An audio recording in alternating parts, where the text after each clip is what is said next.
Well, welcome to the Progressive Hub show. This is our 6th episode, and today we are talking to Renee Johnston, an abolitionist educator in New Jersey. She is a former member of the People's Party. She is a registered Green Party member, member of the Socialist Alternative, and also a member of a global Pan-African group. Welcome, Renee. Thank you. Appreciate you having me on. Absolutely. And so, I've been keeping up with your work over the past few years, and we don't really know each other that well, but I've been seeing what you've been up to and the People's Party stuff, and then a little bit of the fallout, and you've been consistent in calling them out. And so now People's Party is blowing up into the news, and people may not be sure of like who these people are or what's going on with them. And so if you give a little bit of background of your experience with People's Party, and what exactly happened there. Okay, so People's Party is actually a DBA for a 527 entity that is officially on paperwork called People for Working Democracy. That organization, the president is Nick Brana, who is the person that most people are probably most familiar with seeing about or seeing his name. They launched in 2017 as the Draft Bernie campaign was the initial thing that they were doing. Supposedly, Nick had a tie to Bernie Sanders, and he was going to convince him after what happened in 2016 to, be the head of a movement to start a major new party. That didn't pan out. Bernie wouldn't even talk to them, if I remember the story correctly, what happened when they actually went to get Bernie to sign on. So they dropped the Draft Bernie and, reconfigured as Movement for People's Party. At that time, the plan was that they were going to get all their ballot access by 2018 so they could run people for Congress, and then they were going to run a presidential campaign in 2020. I don't fully know what happened in that time frame. I do know that there were some issues with a gentleman named Jim Engel, who owned a lot of the proprietary titles, like the website and things like that. And then in late summer, early fall of 2020, I think it might have been actually like the last few days of August, they did an online convention. The online convention was to announce this new party that they were starting. They had some great speakers. Everybody was, really talking about breaking the duopoly and moving forward outside of the, Republicans and Democratic Party and trying to really move towards starting a new major party. That was a great convention. The speakers were great, the information was great, and it pulled in a lot of organizers and volunteers. That's when I signed up. And over, I would say, the next 5 to 6 months, I worked to try and get things going in New York. At the time, I was actually living in New York. We had a hub for New York that, met with people both in and outside of New York City. I was part of the Black voters for a People's Party. We were meeting to try and solidify some information so that we could actually talk to Black people about why they might want to consider, working with a party outside the duopoly. I was part of the media working group, which was supposed to be working on, communication and emails and the website and, outward facing information. But it didn't take long before we started to become pretty clear that there wasn't a good plan. They weren't very organized. It was supposed to be horizontal and supposed to be self-organizing systems. That wasn't quite panning out because it seemed like every little bit along the way, there was like a blockage, and you would encounter having to ask the coordinating circle, what is happening with this thing? And they never really seemed to have an answer. It was brutal in New York. Seems good. Yeah. It was brutal. In New York, at that time, Cuomo was governor. This was, just a few months after COVID, when he was still the hero of COVID of New York, before the truth started to leak out. He's Italian, so. Right. And so we, as a state group, were trying to understand what the plan was going to be. New York State is one of those states where you have to run in a previous election in order to get ballot access for the future election. The governor's race was coming up, and we were posing the question of like, okay, so what can we do? If we're going to really try and get ballot access, this means we have to run somebody for governor. What's the plan? We had a gentleman who wanted to run for, I think it was like a city council seat in his town. He was not getting very much support from anybody in leadership. And so we posed a bunch of questions, including like, what's the plan for New York? And are we ever going to get access to like necessary documents so we can start doing things? Like, what's going to happen? The answers were lackluster at best. And so we decided as a group that we were just going to move forward, and we were going to, start looking into ballot access and just seeing if we could start the push. Party.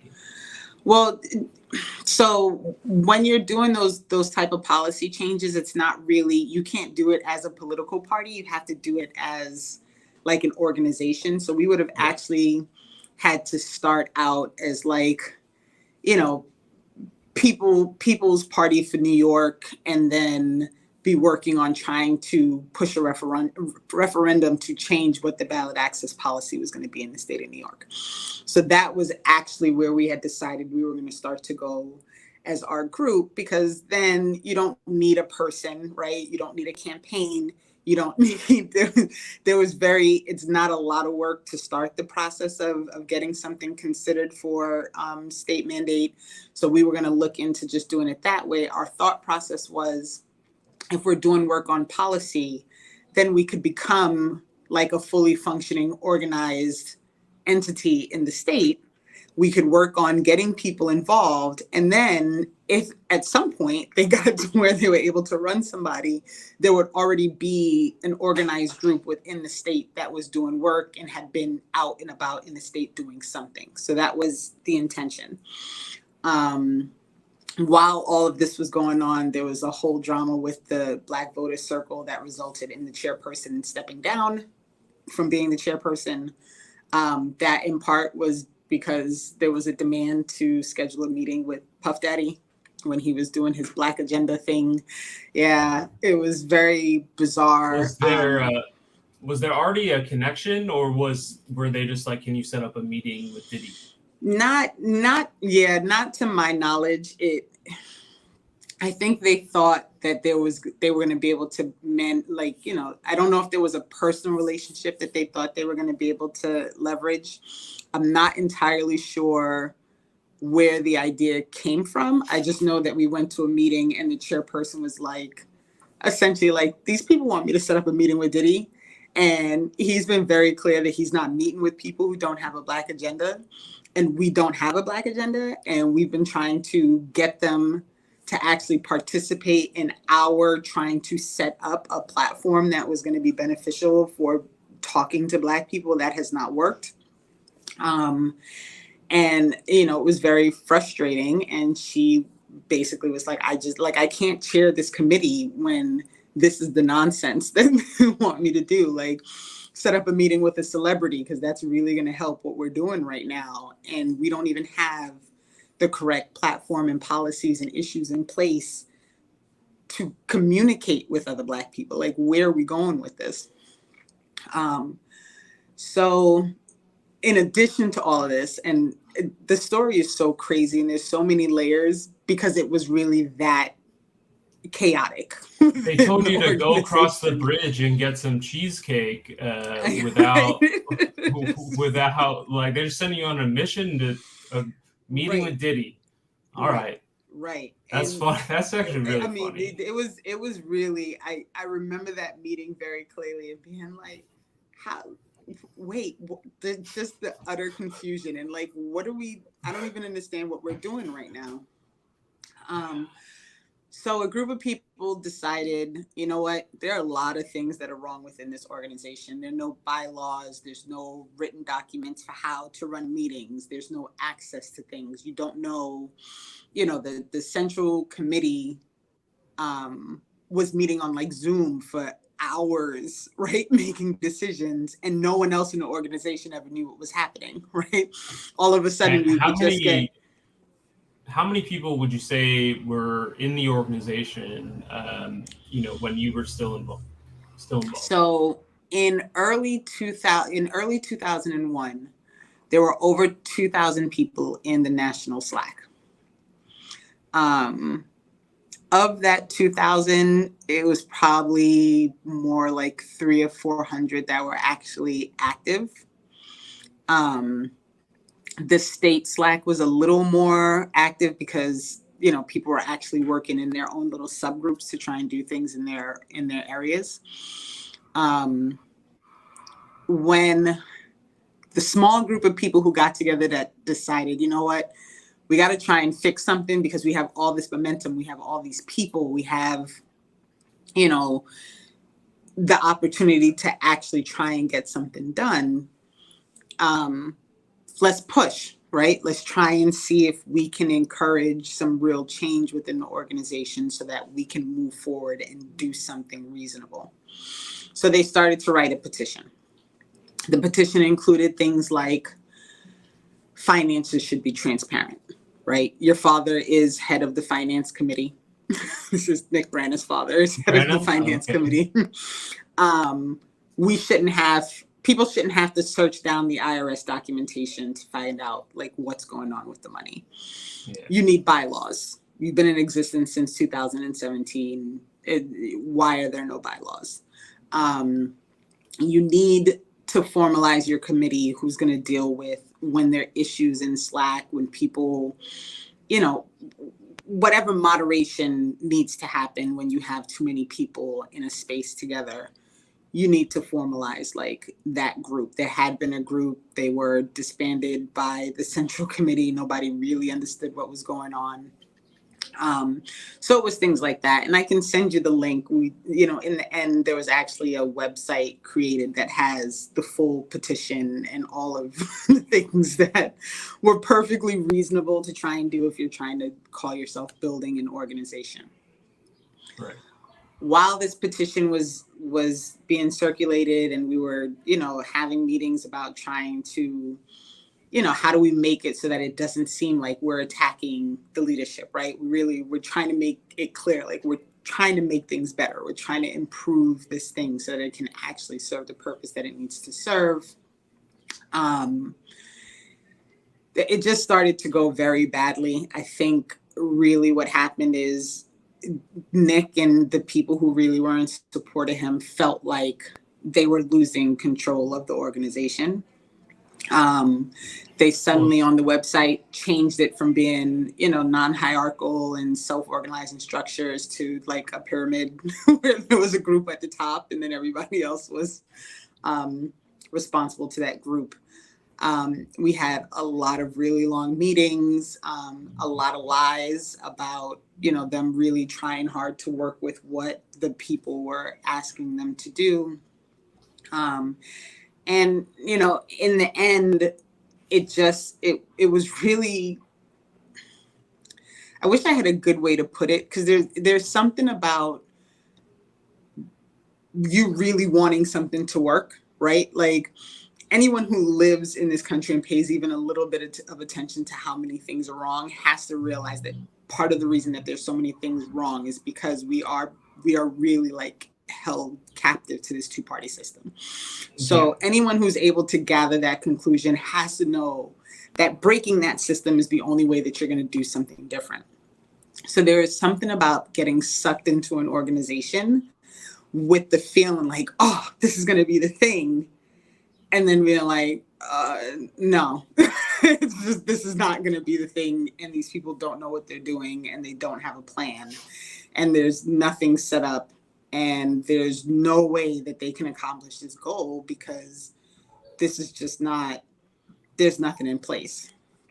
Then there was a whole drama with Black people and white people fighting about whether or not white people can use the N-word. That did not go over well. White people were arguing that some white people should be able to use it. They had agency to use the N-word in capacity, and there was an N-word pass that white people could get from Black people, and yeah. No such thing. No such thing. 100% no such thing. White people cannot say it. I just want to, for the record, don't say it. Right. And so that conversation was on Slack. I woke up the next morning and all of my access had been removed. I could not use the base camp. I could not get into Slack. I got a very lengthy email detailing something about like a vote that they think was hacked, and this argument on Slack that went on for hours and hours that I actually didn't participate in for hours and hours because I live on the East Coast and I was in bed. And it was the bizarrest thing to get, because all of the people who sat on that Zoom call and eventually made the decision, and my understanding is it was by majority, it wasn't a unanimous decision to remove me, but there was nobody on that call who could not have called me, right? Who could not have said, no, so they just kicked you out, didn't say anything. Right. So I woke up in the morning and didn't have access to anything. And then there was a series of meetings and conversations and apologies and, all these different things. But in the end, once you realize that something is not what it was billed to be, it's your fault if you continue with it. Right. And I'm not that person. And so I walked away. And then I think maybe 5 or 6 weeks later, I got a letter telling me that I had broken community agreements and I was being removed from the organization, which I thought was funny since I was not in the organization. That followed up with another phone call and another meeting, during which Nick apologized and, made all kinds of promises that I was not going to go along with. And honestly, like at that point, it was very clear to me that Nick was a massive part of the problem. And since then, there has been another set of volunteers who've left the organization. Since then, there's been a sexual harassment allegation that resulted in half the board members being fired. Since then, and Nick to be clear, the sexual harassment allegation is against Nick Brana. Correct. And when it was brought to the board, they were going to act on it, and yes, he fired them or something. So they did an investigation, and when they were trying to call a meeting to announce the results of their investigation and the group's decision for what needed to happen at that point, which was going to include, Nick being pulled back from having, like a role with the person who he had harassed. He was going to have to go for training. It was all things that pointed to that they found something that made them uncomfortable and they wanted him to do the work in order to maintain his position of leadership.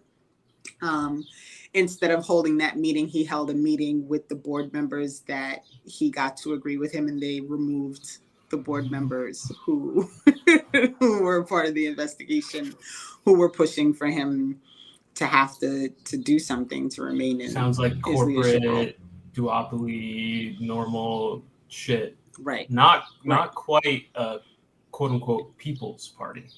Right. And I don't know, if we're going to do this work under the guise of we're breaking the duopoly, I don't know how anyone thinks you're going to break the duopoly by acting like the people in the duopoly. right? Like if like I can stay a Democrat and have to deal with leaders who are accused of sexual harassment and lies and dark money and people in charge of finances that shouldn't be, and like I could stay a Democrat and do all of that. I don't Right. I doing that in the group that's supposed to be breaking that pattern, just no. So we are back with Renee Johnston. I am in different clothes. I believe Renee is as well. We did a quick recap earlier yesterday, and then you were like, "Oh, Cornel West is about to be on Black Power Media. I got to go see this." I do think it was worth us hopping off and watching that. It's going to actually give us a bunch of stuff to talk about today. But just so people know and they don't see like in the middle of the clip, like, oh, they changed. Yeah, we'll get back into it. Yesterday, we were talking about how People's Party was like, hey, can you get a meeting with Diddy? That blew my mind. Like, what? Diddy isn't really the person. I get the Black empowerment thing, but as far as when you're starting a political party or like starting anything, Diddy isn't the first person I'm thinking of. No. And so for that request to be made, and I was like, oh, like they must have known, someone must have told them that they knew Diddy, or maybe they met at a party previously and he was like, oh, I really am into your work. But the fact that that wasn't there, I'm like, that is a funny fucking story. Right. But so if you go back to 2020, because everything was online, there was a lot more conversation happening that people were able, I think, to pay attention to. So in 2020, remember, there were all the Black agenda conversations, right? Like Diddy was having you gotta have a Black agenda. And so this was what brought that to the forefront, I think, was because he was a star who was saying like Black agenda, and he was on the edge. And so I think in the minds of those in leadership who requested the meeting, I think it was really about like a personality grab, right? Like let's pull this person in because he's got a big name and everybody knows who he is, and if we can associate the People's Party with this name, like that's going to be huge for us. And for me it was more like, okay, but to do what? Like we haven't established anything that would be the reason for someone to, like, just because Diddy's face is there, that doesn't mean people are going to be like, yes, so we'll sign up for People's Party when we don't have an agenda. This don't even, like, it just didn't even make sense. It was brutal. It doesn't make sense. And I hope people that watch this laugh like I did.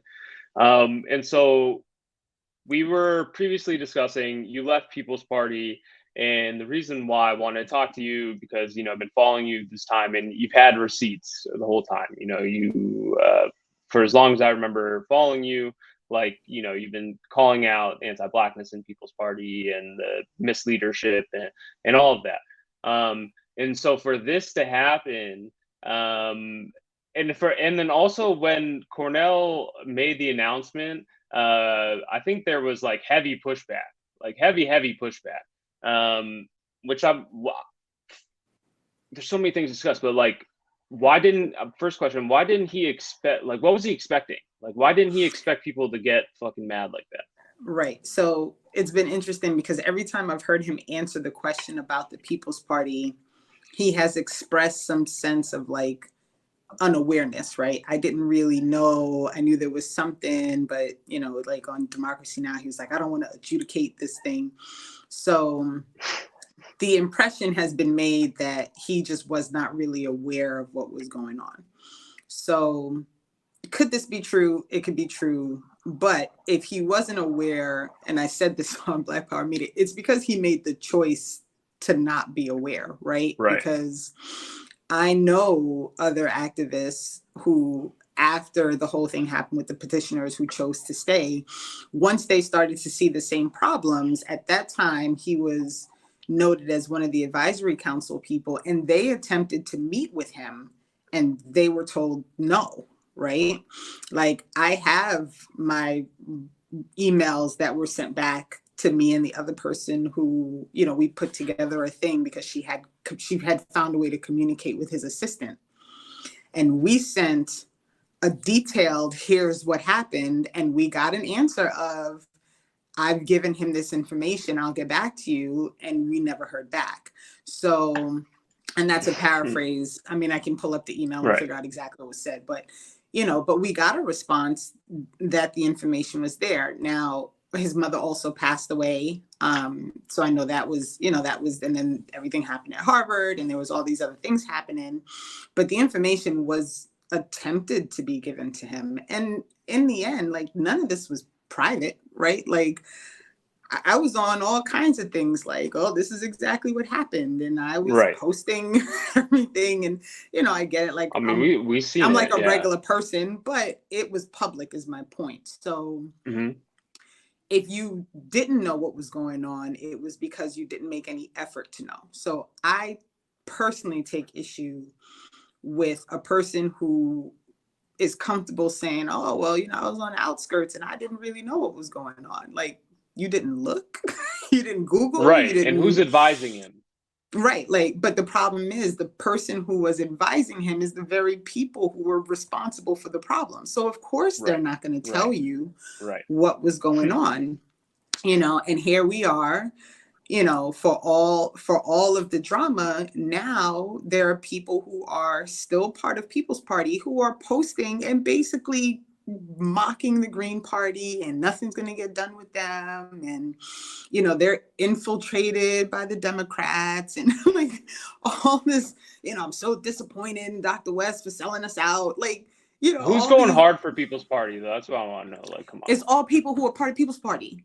That's the thing. I know, but like, I'm saying like people that are going hard for People's Party. I'm like, I can't, you know, well, you're getting mad at something. I don't, you know. Yeah. And, you know, people, so they did that rally in January, which I refuse. It was not an anti-war Rage Against rally. the War Machine? Yes. With Jackson Hinkle and the far right cultists. Right. Getting that family name. The LaRouche. But yeah. LaRouche, the Libertarians, you know. So people who decided that they were doing the right thing because they were putting together an anti-war rally and they were the only people who were putting together an anti-war rally and there's a whole subset of people who think that their method was the right one, right? That you got to work with everybody and you got to let everybody into the tent and that, like, this nonsense. And I said big it this tent morning. For fascists. Right. And, you know, I said to somebody, I said it this morning when I did the follow-up with Dr. Ball and Coco was on there. There is no tent on earth big enough to hold me underneath it with my oppressors, period. I have no interest in that, no desire to do it, but I got a lot of grief for speaking out then against the People's Party, right? So I think the real issue is that people got themselves caught up with this group, right? They've got a lot of, like, you know, these faux left circle jerk YouTube people who are all on board.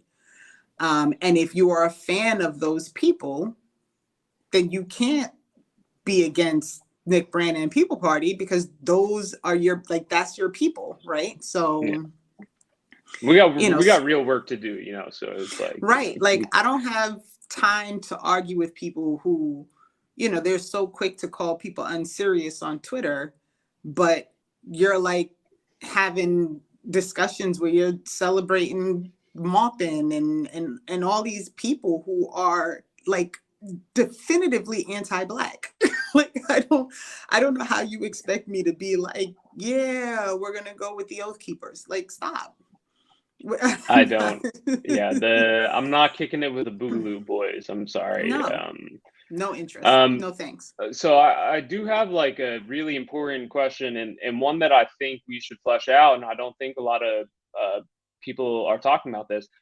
Is Cornel West leaving the People's Party for the Green Party, or is he just saying that he's moving to the Green Party without ever saying anything about his connection to People's Party. And a follow-up question, is he registered to run for president, and which party is he registered to run for?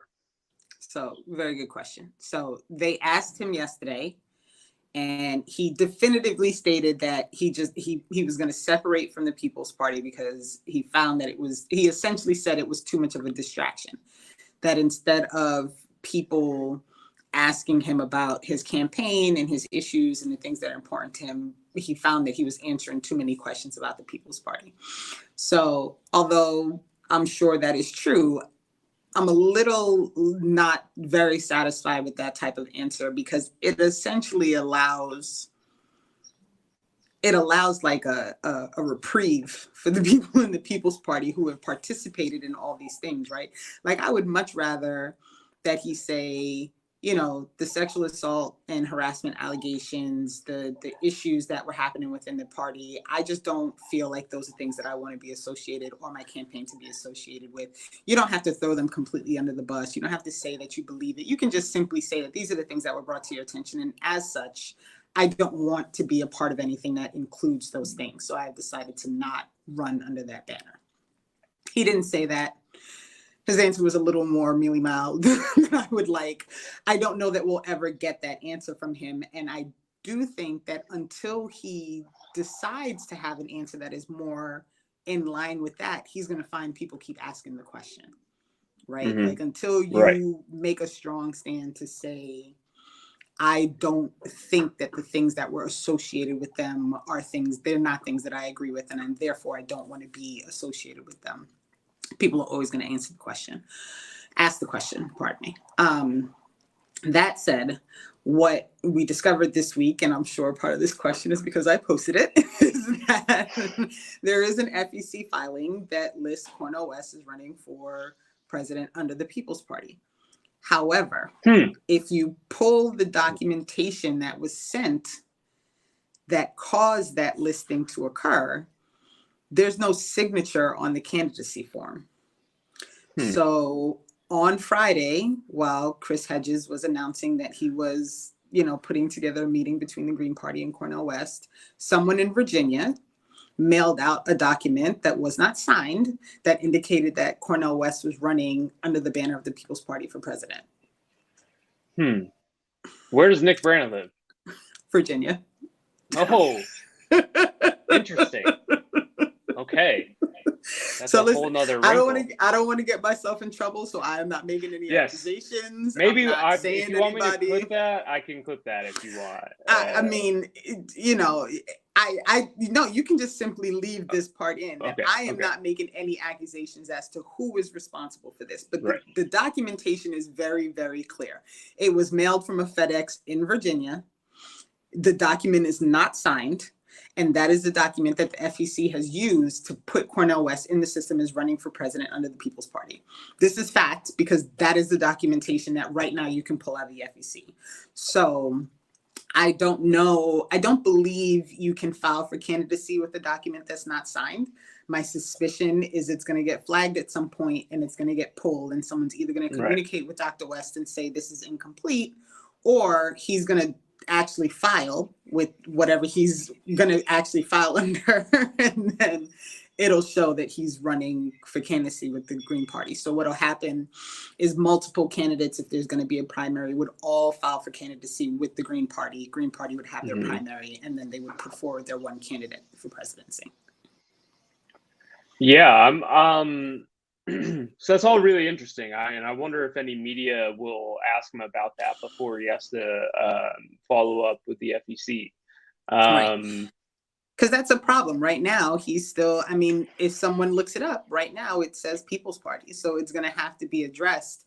You know, I would love to just be like, People's Party is off the table, but someone's going to have to address the fact that the paperwork says what the paperwork says. And until it gets either removed or updated or whatever whatever the FEC does with regard to these types of situations, until that gets fixed, that's what's going to be there. And not to mention, his website at last check still said, send your checks to Virginia. And he lives in New York. And he hasn't Interesting. filed anything. And so, right. And also, like, I'm just trying to think of where did Cornel's values line up with People's Party to get to this point. I'm like, I know we kind of moved on a little bit, but I'm still wondering, you know, how exactly that decision got made on Cornel. So from what I can tell, he was asked to run. This was not, he did not go out seeking a party to run under. He was asked to run. I believe the main thing that was really being looked at was they're not inside the duopoly, right? Like, we're trying to break the duopoly, we're third party, we're an alternate party, an alternate option. And I think that was the main focus, was that they weren't Democratic, they weren't Democrats or Republican, they were outside of that. Dr. West, and I'm trying to figure out the best way to say it, he in some ways is a big tent person, right? He believes in the populist movement. He, you know, does the my brother, my love, you know, like, I love people, I love everybody. He has friends who he has demonstrably different ideas about, like, what's good for society, but they're still his friends, right? And so I think also, in a way, that idea that, like, everybody can work together towards this common good, and just because you don't agree on all things doesn't mean you can't work with this group of people, which is kind of sort of what People's Party claims to be. It's not really what they are, but it's what they claim to be. Right. So, you know, it's, if you're looking from a I mean, a super broad stroke of, like, what's in, you know, what the real basics of the party is, which is big tent, populist, outside the duopoly. That is People's Party, right? Like, if you're not, as long as you don't pick up the curtain even a little bit. Right. Right. Like, I mean, Green Party's still right there, you know what I mean? So it's like still but Green Party confusing. didn't seek Yeah, any, and I don't know, I also don't know that Green Party does that in general. I don't know that they are seeking people to run. I think people within, actually, let me correct that. They do seek people to run, but I don't know, as far as, like, presidential seats and campaigns and things of that nature, I don't know how that works. I don't know if they're calling people up and saying, hey, do you want to run for president? Right? Like, I don't know if that's part of the process. So, you know, listen, not for nothing, I have deep respect for Cornel West, but I'll be like, he wouldn't have been on my list of people to call to run for president if I was, like, picking people out, you know. Right. I don't know if I have anybody. I know. Fairness also, like, I don't know that there's anybody I would call to do that job, but, you know. For sure. I mean, that's kind of why he is an interesting candidate, though. Yes.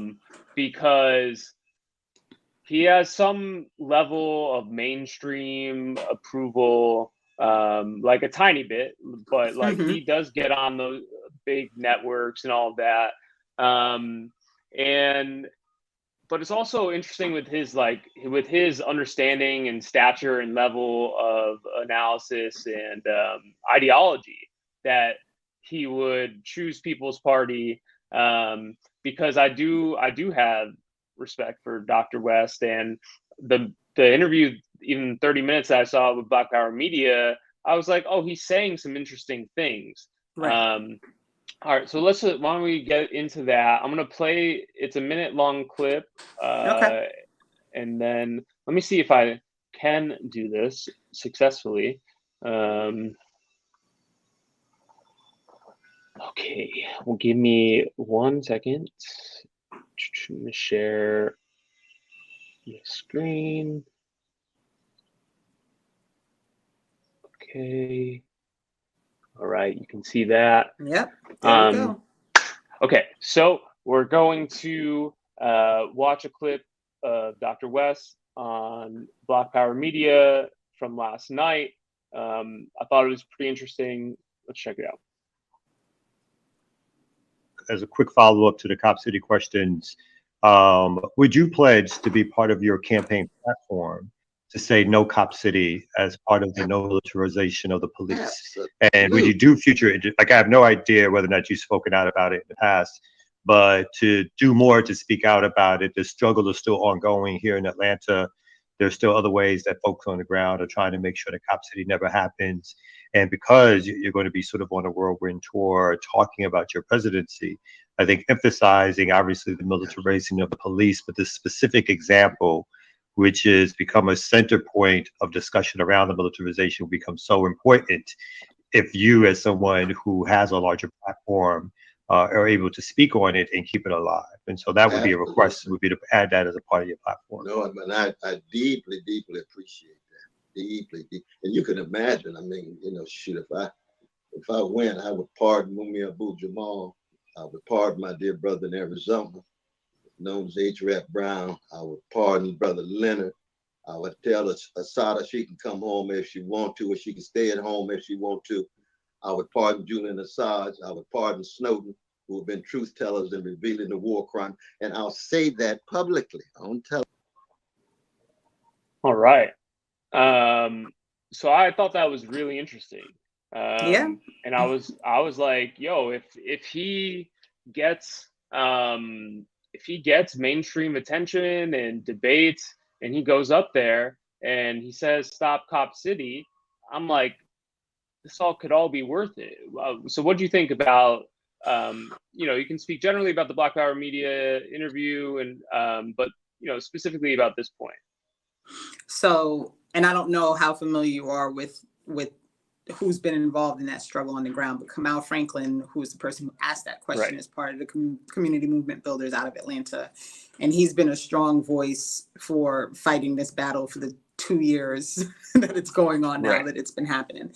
And so if Dr. West holds to that, and I hear him in public mainstream media settings speaking about stopping police militarization, stopping Cop City, pulling funds, freeing political prisoners, that is going to do a whole lot for me in the sense of understanding that he's saying the things that no one ever says that should be said, but people just don't simply care enough to say it.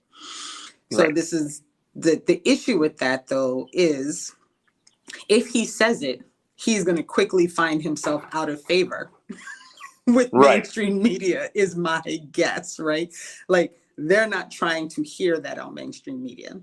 So what happens then, right? Like, if he says it, is he popular enough that when he says it, people agree to still engage with him in mainstream media so that he is allowed to continue to say it? Or does he get shut down? If he gets shut down, does he then decide that it's not important enough to say that message because he has to maintain his space on mainstream media? right, I can't, you know what I mean? Like, there's no way for us to know how that all plays out until it actually comes time for it to happen. So, I mean, it would be great. And I do think it would go a long way for him to bring some of these things to the forefront and have these conversations. And if people are serious about this being, an issues campaign and not really worrying about whether or not he can actually win and so forth and so on, but really having an opportunity for a voice to be on mainstream media and, who's getting heard and who people already respect and all of those things, coming forward with those types of issues and beliefs and speaking out about those things, that would be great. I just don't know how it'll play out, and I don't know what'll happen after it plays out. And I got to say, I don't know how well being an abolitionist is going to is going to work. I don't know. I don't know what'll happen when it's time, for him to, and I'm putting a title on it. I don't know that he's actually an abolitionist. I'm not sure. I right. think so, but I don't know. Right. I think I don't know what his specific ideology is. Right. But I think the main question is, and I probably should ask this much earlier, why is Cornel West running for president? Is it to win? And that is the question. Right. Or is it And that to is the talk question about the issues? And that is the question. Right. So like if it's to win, we don't have to go down the traditional like can he win path, because I think if he wanted to win, he probably would have just ran or tried to run as a Democrat, Right. Because like it's not like he has super mass appeal where he's like taking a huge following. Like he has a good following and lots of people know him, but I wouldn't say like he's been a actively leading things on the ground where he could mobilize like people all over Right. the country. I don't want Right. to discredit Dr. West's work, but I'm just saying like as far as the type of movement leader that he is, so it would be like, why is he running? And it seems like it would be to talk about these issues. Right. Which, okay, if that's what we're doing is, supporting the person who's just going to get issues out into the open, then okay. I'd be down, right? Like I'd be try to support him. It would be nice if it would come along with some opportunity for organization and movement building and actual like policy and party on the ground to break the duopoly and to give people other things to do. This could really grow the Green Party if it's done well, right? They could bring a lot of people in based simply on actually organizing against issues that people actually care about, right? Right. But that has to be part of the plan, right? He has to mobilize people on the ground. He has to have, people prepared to do different things within their own communities and their own state. He's going to have a real large pot. Like, do you think he's prepared for that? Do you think he launched with, I know how massive it is, but is he prepared? And what do you think? I mean, I don't know how prepared he is. I mean, People's Party is not a large organization. They do not have enough people. So the fact that he launched with them means that there was not actually a plan. So right. Could that change depending on who he pulls around him? Sure, absolutely. But it all depends on who he pulls around him. Based on who he launched with, I don't think so. I mean, that's going to sound mean, but no, I don't think so, no. I don't know much about Chris Hedges, but he seems to be all in the mix. Should we be weary of Chris Hedges? So on RBN, on Black Power Media yesterday, if I heard it properly, and I should have rewatched it to make sure this is what I heard, but if I heard it properly, Chris Hedges both encouraged Dr. West to run for People's Party and then for Green Party. So Hedges recommended People's Party first? Right. Hedges came to him on behalf of the People's Party. Okay. If I heard that correctly. Okay. Right. So I would about right. Right. So I mean, I can go back and I'll send you a note on Twitter if I find the timestamp. And it could, maybe he misspoke, but this is what I heard yesterday. And I remember thinking, but didn't he also tell you to leave the People's Party and go to the Green Party? So he did double duty. What's going on here? That all said, he was very excited when he announced that he was running for People's Party. He wrote a Substack. He did his, you know what I mean? Like he was all about it. Yeah. Right. He was all about it. Now, let's also remember that Chris Hedges was also on that stage for Rage Against the War Machine. Right. And he was very much part of the crew of people who were saying that you're unserious if you don't come rally with racists, if you don't come rally with the bigots, because, war is more important. Right. Yeah. I'm sorry. That whole situation, I don't think any of these people even know who I am, so it doesn't really matter. But like, it seemed like very embarrassing, and the fact that people went through with it, I don't really trust their political instincts. Right. And that's, I was really unhappy with Jill Stein speaking there because I felt like it loaned almost like credibility to the nonsense. But I said it to her, right? Like I ran into her at the Answer Coalition rally in March. And I literally said to her, I was really mad at you for deciding to speak at that rally. Did she say anything? Why?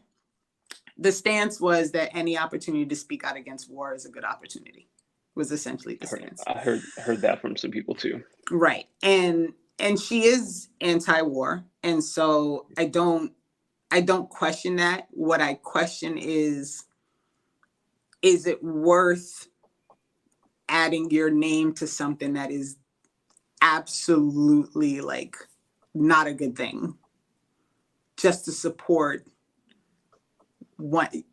Yeah, like to me, no, right? No, like I'm not doing that. But that's also me. It also hurts your credibility. Like when your credibility is really getting shook up like that, I feel like and when you have an opportunity to bail and like save yourself and you continue through, I think that's where it's like, right. And I kind of went hard about it. Like I wasn't happy, and I was told that I'm just, I'm an infiltrator and I'm trying to ruin the anti-war movement and this, that, the other thing. And, I got in my car and I drove down to Washington when it was the Answer Coalition rally, which based on what I saw, was much bigger than was in February. Despite claims that despite claims that there were thousands of people out there at that war machine rally, and even the whole there was not one person who got up on that stage who you could question their stance on war, right? Not one person. No Hinkle, no Tulsi Gabbard, who I still can't understand how anybody seriously adds her name to a list of people who are anti-war, right? Like these things, it's silliness to me, right? Like you put a rally together, you raised $100,000, right? How much? Over $100,000 they raised. Where did that money for a rally? Right. So I guess you missed when I found out that on top of everything else with that war rally, they publicly claim that they're a 501c4, but there's no 501c4 documentation. Interesting. Right. Yeah, there's a lot of shady things going on. Right. I would say I don't want to get I don't want to take up too much more of your time. So I just have a few more questions. So if Cornel West is serious, is running with the Green Party, and there starts to be a sense that he's surrounding himself with serious people and actually trying to get a presidential campaign, what kind of support will you have? And this also comes, if he says, the things about People's Party, what kind of support do you think you'll throw down for? And the requirements to get on the debate stage as a third party candidate. If you know anything about that, you've been Green Party for a while, so you may have some insight on that. So the requirements are based on those popularity polls, essentially. Like if you poll at a certain number, then they'll allow you to get on the debate stage. It's very tricky. If I remember correctly, Jill Stein was she was either just over or just under the number that they claim they look for, and they called the police, barred her from participating in a debate. It was pretty bad. I think I remember. Wow. Mm-hmm. So it is, it's going to be very, very difficult to get that level of mainstream support. But again, it's back to the same question. It's tricky because he is very popular, right? People like him. They like the things he has to say. He's an educator. He worked at Harvard. There are all these things that kind of come with him that might make it worth allowing him that space. He's seriously going to have to work on his his his ability to answer straight questions, because there's like a 90-second limit on responses on the debate stage. So can't be rambling about theory right. and fucking right. So that's going to need to get worked on. But is it possible? Yeah. So regarding actually running a presidential campaign, that's a lot trickier, because you have to be able to be on the ballot, right? So Green Party is on 21 state ballots as a party. So if they nominate somebody, they can just say, this is our nominee, and that person's going to go on the ballot, right? So those places, there's no work that needs to be done in the sense of getting him on a ballot line, because they already exist. The other places, he's going to have to meet whatever Green Party and or Cornel West are going to have to meet the requirements for that state. And it varies from state to state. For some states, he's going to have to run as an independent under the banner of Green Party. And he's going to have to get enough signatures to be printed on that ballot to say he's running. And I believe in some states, it'll be like Cornel West, under the president, it'll say Cornel West. And then I think in parentheses, it'll say Green Party, I think is the way it works, if it's not an actual ballot line. And I believe that also varies from state to state. In states where the party is allowed to gain ballot access by a certain date before, the actual election happens, that would also, for the most part, require a number of signatures. That does vary from state to state, the number. Some states want you to get a certain number from each district within, with each county within that state. But this is why the organizational piece of it is so important, is because if you don't have a plan laid out, a plan of attack for all of these places where you're now going to have to seek the ability to actually be on the piece of paper for people to choose you, then you won't be there, right?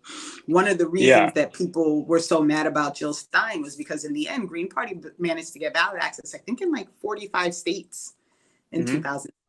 48, right? I think. So they got, so it's not to say it's not possible. And if you can get to that ballot and it's someone who is charismatic and who people like and who people know, and you can get that 5% or 1% or 3% or whatever it is that state, now they have ballot access for, the races that are coming in 2026, right? Right. So there's a lot of opportunity that's there that can come behind this, but it is going to take a lot of organization. It's going to take a lot of people, and it's going to take a lot of time, and it's going to take planning in order to make it happen. Right. Yeah. And you just have to kind of wonder, is Cornel ready for that? It'd be interesting. It'd be interesting to see if he is. And just because, if he talking about freeing Mamua, freeing Leonard Pelletier, Assange and Snowden, those are issues that are just not being talked about in the mainstream media. And so it'll be interesting to see how it plays out. But I don't know, why isn't he taking it more serious, is my question. Because it seems like he could, right? It seems like all the possibilities are there, but then the going with People's Party, and then shortly thereafter having to come off your stance, it doesn't show that you have this amount of preparedness to run a quote unquote serious presidential campaign. And I think this boils down to, he wasn't looking to run for president. Right? No matter how this came about, it's not like he woke up one morning and said, I'm going to run for president in 2024. Who can I enlist to help me with this thing that I've chosen to do? He was sought out. So it's almost, unfortunately, like a disservice that it was the People's Party that sought him out, because the reason it kicked off the way it did is because of who it was that looked for him to run. Maybe if it had been people from the Green Party who who went to say like, hey, we'd really like you to do this thing, perhaps that kickoff would have been a little different. Perhaps it would have been with a number of states saying, all these states are going to jump in here and get Cornel West going for president. But, we'll never know, because that wasn't the way it kicked off. I'm hesitant to say like, he's not serious and he doesn't really want it, because he wasn't trying to do it. That Right. said, at this point, there's going to have to be a point in which there's a pathway that's made clear for people to understand that his goal is what his actual goal is, right? Like, we're back to that same question of, why is he doing this, right? Is it just to get issues on the table, or is it actually to win the presidency? If it's just to get issues on the table, he might find that it's not as easy as he thought it was, because once people find out that you're not seriously trying to win, right? These issues are not issues that a lot of people, Right. and I don't want to say people don't care about, a lot of people just don't have time for it, right? Like, people are trying to get to work, they're trying to pay their bills, they're trying to, not get killed by the police, they're trying, they have other things to do. Totally. Besides worry about whether or not Assange is still in jail in another country, right? And not that that's not an important thing, because it dates back to all these other things like journalism and freedom of press. And there's so we many need things. to free Assange right now, because the DNC is doing some fucking backroom deals about the primary and talking about how to keep Cornel West out. So we need to free Assange, because we need those emails. Seriously, the DNC is going hard trying to stop this right now. But they always do. The Democratic, and this is something that I, when people are like, but this thing is, but this is not new, right? The DNC made it very clear that they are a private organization and they don't have to answer to anybody. They don't have to do anything that the people want them to do. And the courts supported that, right? So they're not obliged to go along with what anybody else wants to happen. I don't know how seriously they're taking Cornel West in comparison to anybody else, because their goal is to prevent democracy. Right. So their goal is to prevent anybody from really being able to take the limelight away from the weekend at Bernie's situation we have going on right now in the White House. Right. Like, do you see that Kennedy is polling higher favorability than Biden? Like, that doesn't. And it doesn't surprise me. He's a Kennedy. It's an unfortunate reality of the situation. True. But like, what if we get into and I also, Axios had a headline today, and it said Kennedy could win 2 of the first primary states. Imagine if they do that, if the Democrats get put in that kind of situation, it's like, wow, like, you guys are really fucking up. And the crazy part is, so this is like my conspiracy theory antennas wiggling. So I would not be shocked if the DNC was not fully opposed to Kennedy, right? Like, of course, there's some things that they'll be like, oof, we're not sure. But in the end, he's not defending, he's not, talking defund police. He's not talking about political prisoners. He's not, you know what I mean? Like, he's not those, big, he's doing the whole kumbaya, we can all work together thing. He's an old rich white dude with a family name. Like, I mean, Biden looks a hot mess. All he does is fall over and mumble. He can't get, he's falling asleep in meetings. Like, they're turning on student loan debt. That's it. That's the death sentence right there. Once that starts, you're fucked. You're so fucked. They're so fucked. Like, I don't think they understand, and they're off in their fucking rich people, moderate world. But like, good luck mobilizing people. You are depending on those people to vote for you, and not just vote for you, mobilize and get people out to vote for you. Right.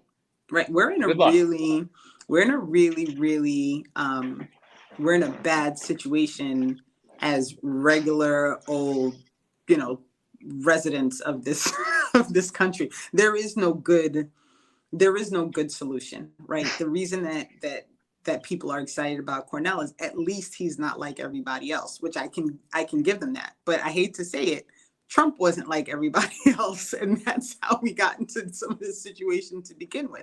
And that is not at all a comparison between Cornel West and that orange bozo, Right. at all. But we have to be very cautious about saying things like, well, he's different, right? Because just being different doesn't mean better. It just means Right. different sometimes. So on top of everything else, people have to be really prepared and able to explain why this makes sense, right? Why you should turn away from the thing that you've been voting on the same exact way for 40, 50, 20, even if you're new to politics, you have to be able to explain to people why voting for somebody who may not have any chance to win, but breaking the system that already exists is the better option than just going along with what people tell you to do, because that, you got to vote for the lesser evil.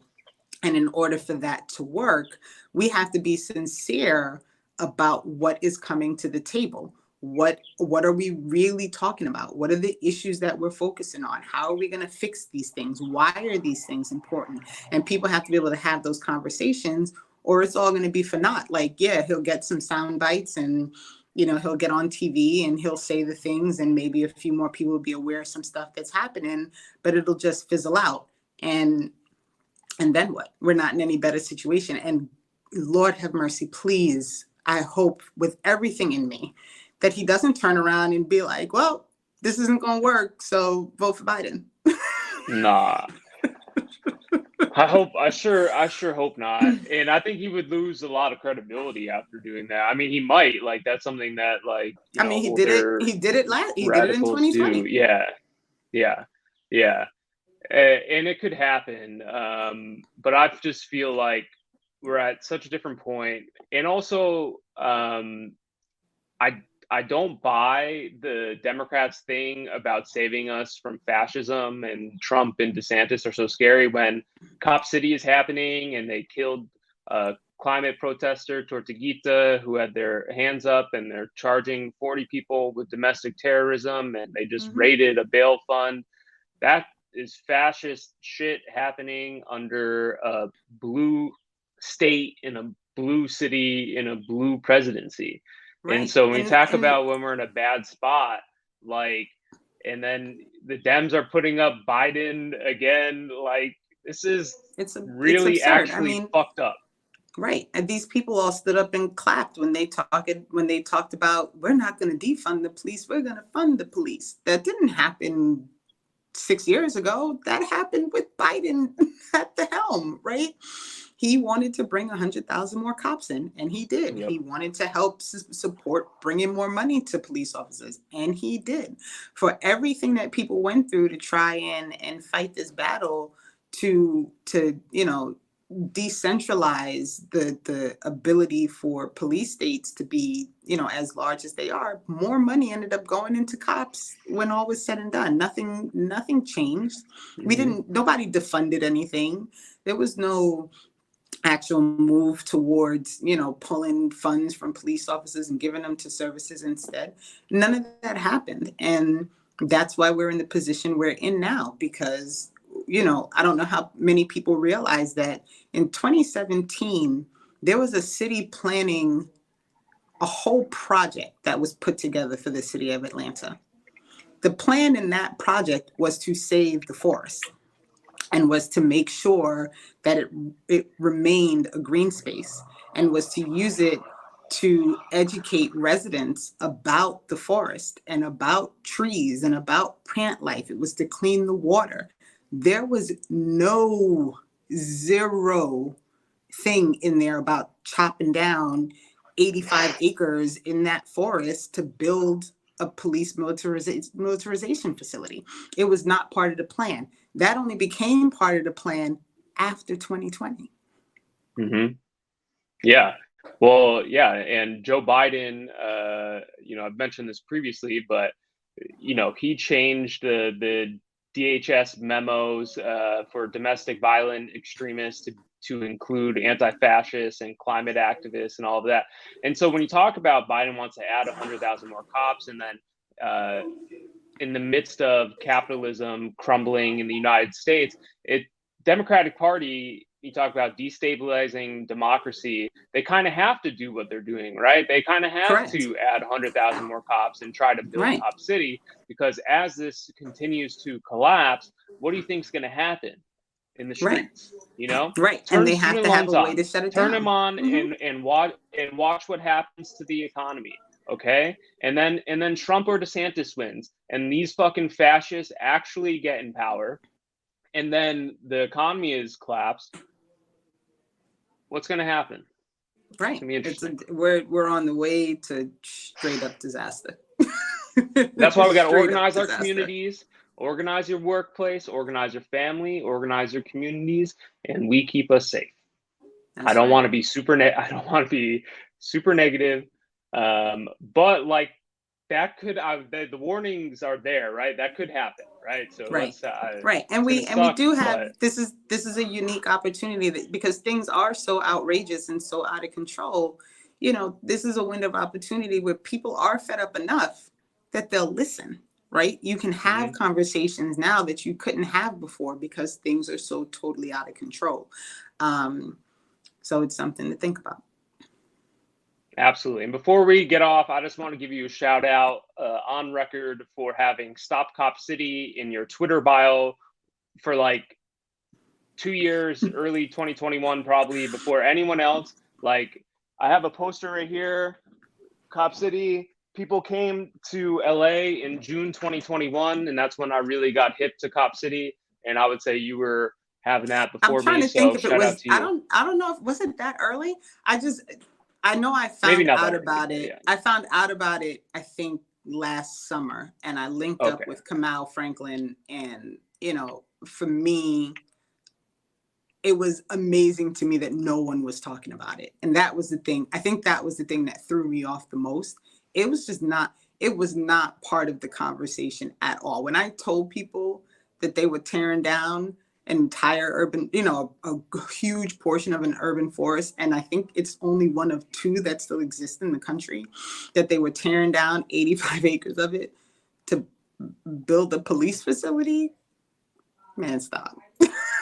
Yeah. Stop. and the powers that be, of course, don't want it to become the issue the activists and people on the ground are making it, because why are they building it?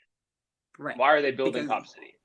Right. And if they have to start explaining that, they're going to be using this facility for international training, no matter what they deny, when they explain that they're prepping police to fight back against citizens, which they're going to continue to That's deny. explicitly what they stated, right? That after 2020, they needed Cop City to train for civil unrest. That was part of it. Yep. And then the IDF is going to come, LAPD is going to come, NYPD is going to come. All of our cops are going to get trained at Cop City. And yeah, Joe Biden wants 100,000 more cops on the streets. Which they also, and they tried to deny that it was, that it was going to be used for anything outside of Atlanta. But I mean, right now, Atlanta PD is getting trained in Israel, right? There are no requirements via the there are no rules about training for police officers. I don't know if people understand that there's no protocol. A cop can say, oh, I want to fly to this place and I want to get trained because I want to learn this thing. And they'll just say, okay, okay, go do it. Right. And so when you send police officers to Israel to get trained, and then they are party to people getting shot to death in Wendy's parking lots, and then they leave there and they go to Memphis, and then they're part of people getting beaten to death in the street in Memphis. Like, people have to start paying attention to those lines and how they're connected and why all these things are happening. And it's because the plan is not for safety. The plan is not to stop crime. The plan is to make sure that working people are kept in their place. That's the plan. Exactly. Great. Well, that's a good way to end it. And I appreciate talking with you, and hopefully, we can do this again sometime, but we'll definitely keep up on social media, and just appreciate the work that you do, and keep it up. And I look forward to supporting whatever you do. We need you to run for Green Party. I don't know. You be I don't know. Dr. West's VP. How about that? I don't know if I have it in You me down? to get all those death threats and all that craziness when you start running for office. It is not a fun thing to do in this place, and I don't. Yeah. Yeah, no, I don't know if you saw the Sheriff Villanueva in Los Angeles. He ran a campaign ad with my face and name on it, and calling me a Marxist and all this stuff.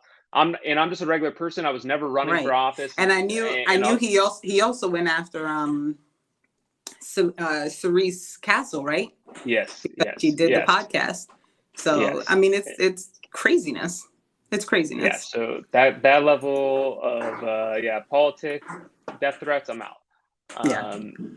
All right. Well, have a great Thursday, and you too. This will drop sometime next week. All right. Sounds good. Take care.